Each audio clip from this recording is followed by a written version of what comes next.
ज़िलहज्जा के पहले 10 दिन यानी पहला आशिरा, जिसमें नाखून तरफशवाना,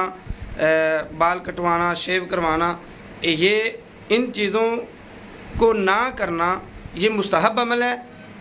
कि इन नाखून तरशवाने से, बाल कटवाने से अपने आप को बाज रखना ये मुस्तहब अमल है, कोई फ़र्ज़ या वाजिब नहीं है। लेकिन अगर जिसने कुर्बानी करनी है वो ये अमल करे तो उसके लिए ये बाइस अजर व सवाब है। लेकिन जिसने कुर्बानी नहीं करनी, वो गरीब इंसान जो कुर्बानी की इस्तिताअत नहीं रखता, अगर वो इस सुन्नत पर अमल करता है तो अल्लाह ताला उसे कुर्बानी का सवाब अता फरमाता है। तो इसलिए ये एक मुस्तहब अमल है, फ़र्ज़ या वाजिब नहीं है, जिसकी बुनियाद पर हम किसी को ताना ज़नी करें, किसी को तानो तशनी करें कि तुमने ये बाल क्यों कटवाए या नाखून क्यों तरशवाए।